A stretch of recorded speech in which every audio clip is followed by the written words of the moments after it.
students, I'm Jean Odom with Cardinal Lane Book Fairs.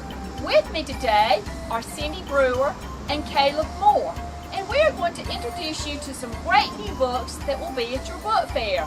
Fall, it's a great time to read. Thank you for your attention. Students, sometimes when you get nosy, you might poke around and find things that are mysterious and even troubling. In this book 11, our title character Sam McKenzie is in the attic. He is searching secretly for his birthday present from his grandfather. He runs across an article in the newspaper that shows a picture of him listed as a missing child. Sam has a reading disability and he can't really read the article well. However, he is very distraught to think that he might be missing and that the man he thinks is his grandfather is not really his grandfather. Who can he turn to for help? Who can he trust?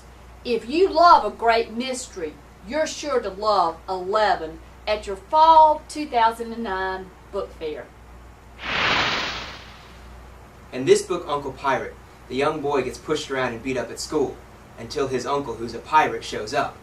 Uncle Pirate comes and changes the school and becomes the new principal. Read all about his adventures in Uncle Pirate. Students, have you ever tried not to talk?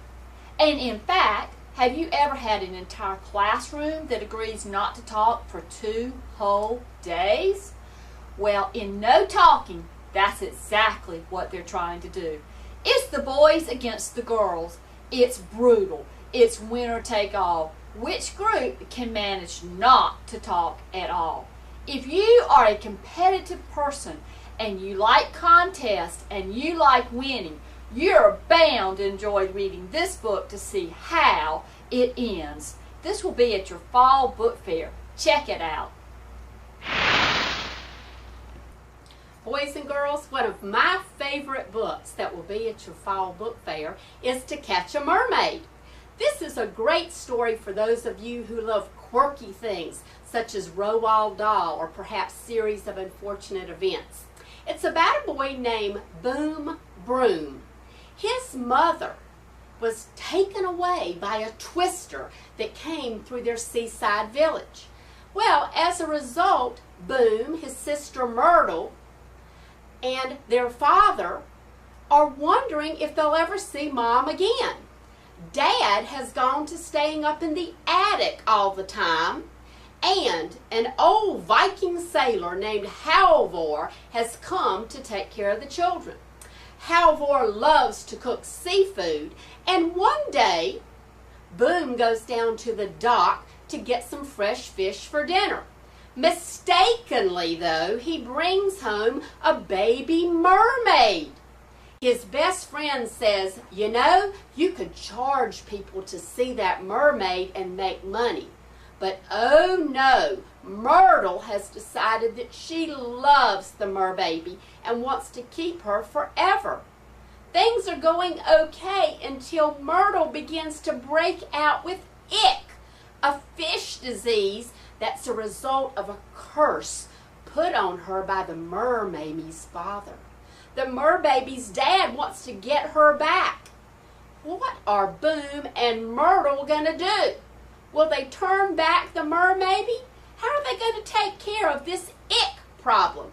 If you want to read a great funny book, check out To Catch a Mermaid.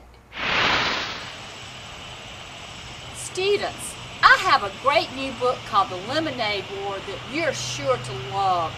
Brother and sister Evan and Jesse normally get along pretty well. Evan is street smart in the sense of getting along very well with people, but he's not very book smart. Jesse, on the other hand, is very book smart. She's a math whiz, but she really doesn't understand feelings well on people. She's not a people person. Now, Evan and Jesse normally get along pretty well for being brother and sister, but lately they're not getting along well at all. It is August, almost time for school to start back, and Evan's being rather sarcastic and not so nice to Jesse. They decide to have a contest, and it's going to be a lemonade war to settle up their differences. It's winner take all. who can sell the most lemonade in the next 3 days, and that will be the winner of their arguments. Well, Jessie, who's a math whiz, thinks through all the math computations, but she's not a people person. Once again, Evan has trouble understanding the math, but he is very good at selling and talking with people. If you like sibling rivalries and a great story about who's going to win, you're sure to love the Lemonade War at your Fall 2009 book fair. Students, I know I have some Haddix fans in the audience. This is a great new book. It's book 1 in a new series called The Missing. The name of the book is Found. In this book, there are 2 young men who have both just turned 13, Jonah and Chip. Jonah knows he's adopted, but Chip doesn't. They both receive these letters that say, "You are among the missing." At first, it freaks them out. They start trying to investigate, and they run into people who have been told, if you tell things that you know, there will be dire consequences. It involves the FBI. It's a science fiction thriller. It's truly a page-turner from the very beginning to the end, and you won't wait till you get book number 2 that will be coming out soon. If you like science fiction and fantasy, you are sure to love Found. In The Magic Thief, a young pickpocket named Con tries to steal a Locust Magicalicus stone from an old wizard named Nevery. Well, Nevery catches Con and makes him come be his apprentice. What Con finds out is that all the magic in the city, well met, is being drained away, and they're trying to find out what happens to it. Con is thrown into a complicated plot where he has to find out where all the magic is going and how to stop it from leaving the city. Students, do you like writing thank you notes? Well, in this new book, Moxie Maxwell does not love writing thank you notes. Moxie is appreciative of the Christmas presents she's got, but she's bummed that her mom says you have to write 12 thank you notes, and by tomorrow morning before you fly out to California to visit your dad. She's got exciting plans. She's going to go to a star-studded event and wear her glittering new gown bought just for this event with her father. But she's got to get these thank you notes written first.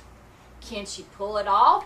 Can she think of some clever way, some scheme that will help get these notes knocked out in time to head out of town?